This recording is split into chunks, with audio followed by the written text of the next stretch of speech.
We have an absolute savings crisis right now in the United States of America. I was going through data from bankrate.com, and it was so alarming when you look at it.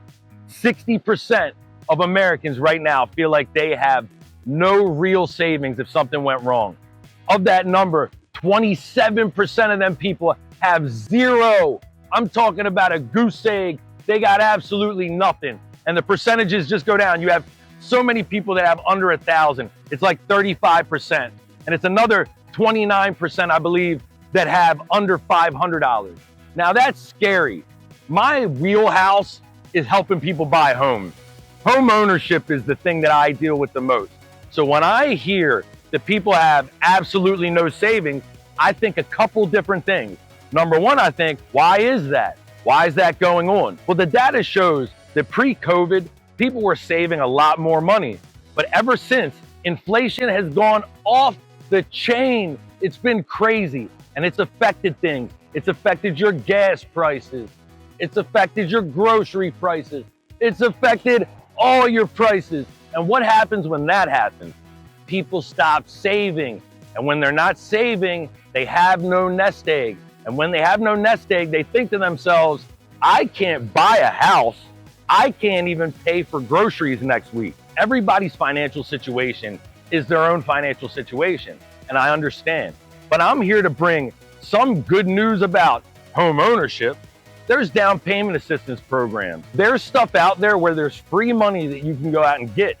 And that money's available almost all over the state of Maryland, and that's what I focus on, is the state of Maryland. And I see this going on where people are going in, seeing that they have $10,000, $15,000 that they have to come up with, and they say, no way, I can't afford that. Listen, you're gonna spend the money monthly with your landlord or to your mortgage. And if you can get in the door spending zero, why not?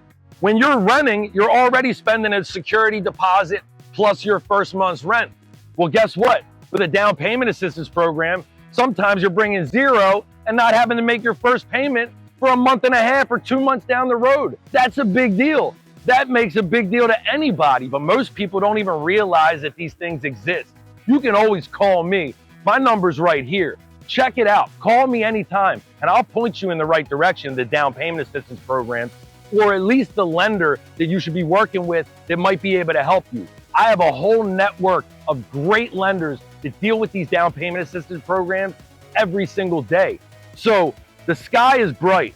Things are good. Everything's going to be okay. But the savings rate right now is something that needs to be improved. And when you say needs to be improved, what do you mean? Well, we were saving more money previously.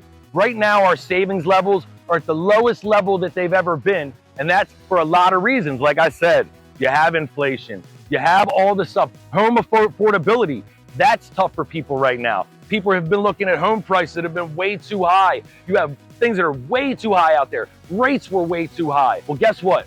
Rates are coming down, which is great for the people that are sitting on the sidelines that may want to buy a house. Inflation, however, is looking a little shaky, and we don't know where that's going. And a lot of people, a lot of smart people are predicting that we're going into a recession. And if that's the case, you need to have some savings. And what are we doing today to put some savings away? Regardless if you get a down payment assistance program, this saves you every bit of your down payment.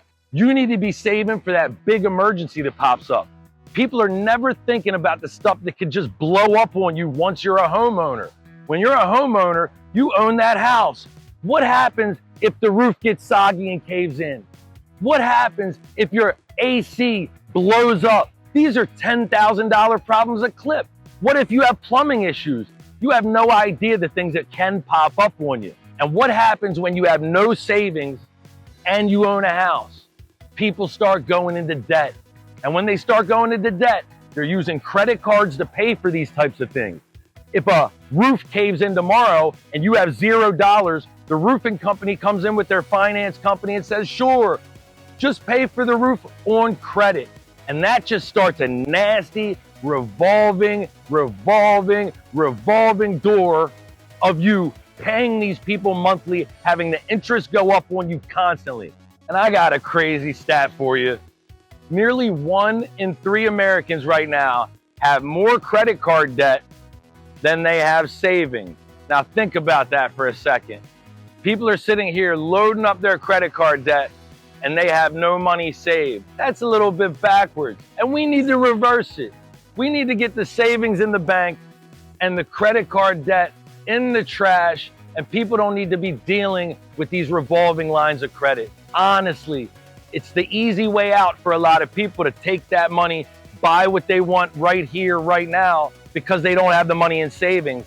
You really should be saving the money and buying the things as you can afford them, because we have a credit problem here in this country. We have a savings problem here in this country, but it's all reversible. It's all something that's in our control. So we need to control it. The future's bright for everybody. Everybody can save some money, and that's important, and that's what you have to do. Did you ever think to yourself, maybe, just maybe, it's better to save for this emergency, save for it, instead of using credit? Here's a stat for you. It's odd because the baby boomers, about 45% of them would go into savings for an emergency. Where if you look at millennials, you look at Gen Z, Gen X, those numbers fall off a cliff. They all say they would have to use credit in order to satisfy one of these emergencies. So we have to start saving an emergency fund. If you sock away money in your 401k or anything like that at your job, you're doing a great thing for yourself and your retirement savings. But why don't you take an extra 2 or 3% and start dropping that into a savings account that you can touch if something was to happen? I don't want to see anybody put in a bad position. I want to make sure everybody's comfortable with their finances, but because we have a spending problem here in the United States, and when I say we have a spending problem, what I mean is we're spending all of our money. We are living paycheck to paycheck as a society. And that's a little crazy because we're the United States of America. We're the best country in the world. And we're sitting here with a lack of savings. There's opportunity out there everywhere, but people need to take accountability, put the money in the bank, leave it there, stop using these credit cards for every single thing. If you don't have it, don't buy it. I know that's a difficult concept, but we're heading into uncharted territory right now. We don't know exactly where things are going to go with the economy, but I can tell you this. We know what your bank account's going to look like if you save nothing. So start saving that money. Put it away, because either way, I'm here to help get you in a house. I can get you down payment assistance. You can put your own money down if you'd like to do that. But at the end of the day, what I'm saying is save that money. Put it away. The time is now. I'm Dino the Realtor. Give me a shout sometime. Ask me some questions. Like, subscribe to the video. I'd love to talk to you. Thanks again. I'll talk to you next time.